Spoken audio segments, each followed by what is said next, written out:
Shalom Bapak Ibu dan Saudara kasih Tuhan. Mari kita memulai akhir pekan kita dengan kembali membaca serta merenungkan firman Tuhan. Kita lanjutkan bacaan kita di Injil Yohanes pasal 9. Waktu Yesus sedang lewat, ia melihat seorang yang buta sejak lahirnya. Murid-muridnya bertanya kepadanya, "Rabi, siapakah yang berbuat dosa? Orang ini sendiri atau orang tuanya, sehingga ia dilahirkan buta?" Jawab Yesus, "Bukan dia dan bukan juga orang tuanya, tetapi karena pekerjaan-pekerjaan Allah harus dinyatakan di dalam dia. Kita harus mengerjakan pekerjaan dia yang mengutus aku selama masih siang. Akan datang malam, di mana tidak ada seorang pun yang dapat bekerja. Selama aku di dalam dunia, akulah terang dunia." Setelah ia mengatakan semuanya itu, ia meludah ke tanah dan mengaduk ludahnya dengan tanah, lalu mengoleskannya pada mata orang buta tadi, dan berkata kepadanya, "Pergilah, basuhlah dirimu dalam kolam Siloam." Siloam artinya yang diutus. Maka pergilah orang itu, ia membasuh dirinya lalu kembali dengan matanya sudah melek. Tetapi tetangga-tetangganya dan mereka yang dahulu mengenalnya sebagai pengemis berkata, "Bukankah dia ini yang selalu mengemis?" Ada yang berkata, "Benar, dialah ini." Ada pula yang berkata, "Bukan, tetapi ia serupa dengan dia." Orang itu sendiri berkata, "Benar, akulah itu." Kata mereka kepadanya, "Bagaimana matamu bisa menjadi melek?" Jawabnya, "Orang yang disebut Yesus itu mengaduk tanah, mengoleskannya pada mataku dan berkata kepadaku, 'Pergilah ke Siloam dan basuhlah dirimu.' Lalu aku pergi dan setelah aku membasuh diriku, aku dapat melihat." Lalu mereka berkata kepadanya, "Di manakah dia?" Jawabnya, "Aku tidak tahu." Lalu mereka membawa orang yang tadinya buta itu kepada orang-orang Farisi. Adapun hari waktu Yesus mengaduk tanah dan memelekkan mata orang itu adalah hari Sabat. Karena itu, orang-orang Farisi pun bertanya kepadanya, "Bagaimana matanya menjadi melek?" Jawabnya, "Ia mengoleskan adukan tanah pada mataku, lalu aku membasuh diriku, dan sekarang aku dapat melihat." Maka kata sebagian orang-orang Farisi itu, "Orang ini tidak datang dari Allah, sebab ia tidak memelihara hari Sabat." Sebagian pula berkata, "Bagaimanakah seorang berdosa dapat berbuat mujizat yang demikian?" Maka timbullah pertentangan di antara mereka. Lalu kata mereka pula kepada orang buta itu, "Dan engkau, apakah katamu tentang dia, karena ia telah memelekkan matamu?" Jawabnya, "Ia adalah seorang nabi." Tetapi orang-orang Yahudi itu tidak percaya bahwa tadinya ia buta dan baru dapat melihat lagi, sampai mereka memanggil orang tuanya dan bertanya kepada mereka, "Inikah anakmu yang kamu katakan bahwa ia lahir buta? Kalau begitu, bagaimanakah ia sekarang dapat melihat?" Jawab orang tua itu, "Yang kami tahu ialah bahwa dia ini anak kami dan bahwa ia lahir buta. Tetapi bagaimana ia sekarang dapat melihat kami tidak tahu, dan siapa yang memelekkan matanya kami juga tidak tahu. Tanyakanlah kepadanya sendiri, ia sudah dewasa, ia dapat berkata-kata untuk dirinya sendiri." Orang tuanya berkata demikian karena mereka takut kepada orang-orang Yahudi, sebab orang-orang Yahudi itu telah sepakat bahwa setiap orang yang mengaku dia sebagai Mesias akan dikucilkan. Itulah sebabnya maka orang tuanya berkata, "Ia telah dewasa, tanyakanlah kepadanya sendiri." Lalu mereka memanggil sekali lagi orang yang tadinya buta itu dan berkata kepadanya, "Katakanlah kebenaran di hadapan Allah. Kami tahu bahwa orang itu orang berdosa." Jawabnya, "Apakah orang itu orang berdosa? Aku tidak tahu. Tetapi satu hal aku tahu, yaitu bahwa aku tadinya buta dan sekarang dapat melihat." Kata mereka kepadanya, "Apakah yang diperbuatnya padamu? Bagaimana ia memelekkan matamu?" Jawabnya, "Telah kukatakan kepadamu dan kamu tidak mendengarkannya. Mengapa kamu hendak mendengarkannya lagi? Barangkali kamu mau menjadi muridnya juga." Sambil mengejek, mereka berkata kepadanya, "Engkau murid orang itu, tetapi kami murid-murid Musa. Kami tahu bahwa Allah telah berfirman kepada Musa, tetapi tentang dia itu kami tidak tahu dari mana ia datang." Jawab orang itu kepada mereka, "Aneh juga bahwa kamu tidak tahu dari mana ia datang, sedangkan ia telah memelekkan mataku.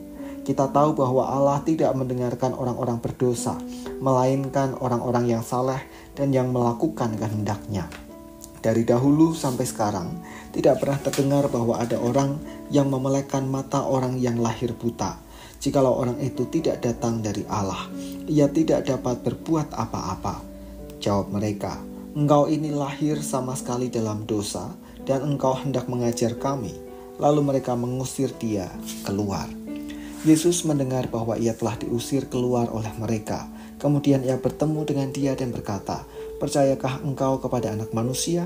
Jawabnya, "Siapakah dia, Tuhan, supaya aku percaya kepadanya?" Kata Yesus kepadanya, "Engkau bukan saja melihat dia, tapi dia yang berkata-kata dengan engkau, dialah itu." Katanya, "Aku percaya Tuhan." Lalu ia sujud menyembahnya. Kata Yesus, "Aku datang ke dalam dunia untuk menghakimi, supaya barang siapa yang tidak melihat dapat melihat, dan supaya barang siapa yang dapat melihat menjadi buta." Kata-kata itu didengar oleh beberapa orang Farisi yang berada di situ, dan mereka berkata kepadanya, "Apakah itu berarti bahwa kami juga buta?" Jawab Yesus kepada mereka, "Sekiranya kamu buta, kamu tidak berdosa. Tetapi karena kamu berkata, 'Kami melihat,' maka tetaplah dosamu." Memandang ke depan, fokus pada karya Allah. Dalam bacaan kita bisa menemukan 3 pelajaran penting. Yang pertama adalah bukan menghakimi soal siapakah yang telah berbuat dosa, tetapi Tuhan Yesus membuka pikiran para murid untuk lebih fokus pada karya yang akan Allah kerjakan. Sesuatu di masa lalu bisa jadi memberi dampak pada masa kini.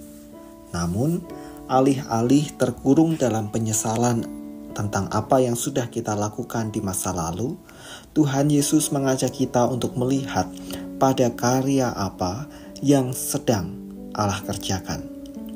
Barangkali Allah akan memulihkan, atau mungkin Allah mau menggunakan masa lalu kita untuk menjadi sebuah pembelajaran, baik bagi kita sendiri maupun bagi orang lain.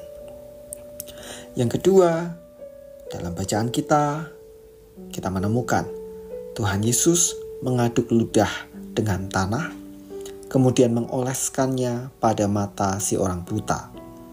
Sesuatu yang barangkali kita anggap kotor, ternyata dipakai untuk menyembuhkan. Namun tidak berhenti di sana.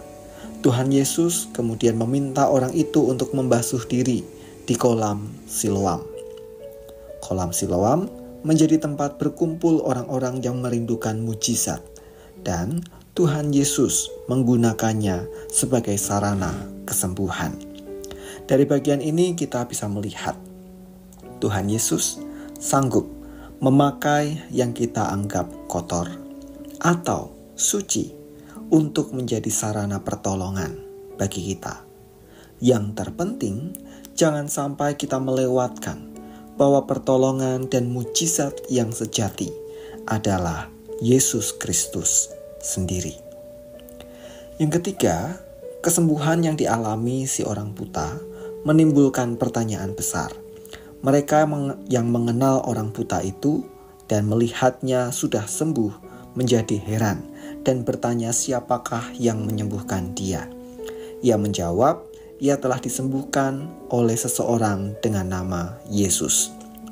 Berita itu dibawa kepada orang-orang Farisi yang kemudian turut menyelidiki. Mereka tidak percaya dengan kesaksian si orang buta yang telah sembuh itu. Kemudian bertanya kepada orang tuanya. Namun respon orang tua menjadi sebuah catatan yang menarik. Mereka berkata, ia sudah dewasa.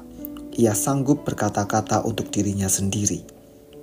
Jawaban itu bukan hanya untuk menghindar oleh karena rasa takut kepada orang-orang Yahudi, tetapi juga tersirat menunjukkan bahwa semua orang yang telah menerima mujizat Tuhan Yesus harus bertanggung jawab pada hidupnya dan bersaksi untuk mengabarkan karyanya, sekalipun ada konsekuensinya. Kita bisa melihat setelahnya orang buta yang telah disembuhkan itu sungguh-sungguh menyaksikan bahkan mengajarkan firman Tuhan kepada orang-orang Farisi, meskipun pada akhirnya ia ditolak dan diusir. Setelah orang Farisi menolak kesaksiannya, ia keluar dan bertemu kembali dengan Tuhan Yesus yang mengenalkan diri sebagai Anak Manusia yaitu Mesias. Karya Allah adalah cara Allah yang dipakai untuk mengenalkan dirinya. Mujizat dan pertolongan hanyalah sarana, tetapi kita perlu melihat pada mujizat yang sejati. Dalam hal ini, dialah Anak Manusia atau Yesus Kristus. Maka bagi setiap kita yang sudah berjumpa dengan Tuhan Yesus melalui pengalaman pertolongan bahkan mujizat yang kita terima, harus bersaksi dengan berani sekalipun ada tantangan yang menghampiri. Mari kita berdoa. Kami mengucap syukur untuk firman yang kami dengar dan kami renungkan pada malam hari ini. Tolonglah kami Tuhan, agar kami terus menjadi umat Tuhan yang tidak hanya menikmati pemeliharaan, pertolongan, dan mujizat yang Tuhan kerjakan dalam hidup kami, tetapi kami semakin melihat Engkau sendiri, Allah di dalam Yesus Kristus, Sang Mujizat yang sejati. Sehingga dengan demikian kami semakin setia kepadamu dan dengan berani bersaksi mengabarkan Engkau. Kami berserah untuk hari ini dalam segala aktivitas yang kami jalani. Tuhan, kiranya Engkau melindungi, menyertai, dan memberkati. Di dalam nama Tuhan kami Yesus Kristus kami berdoa. Amin.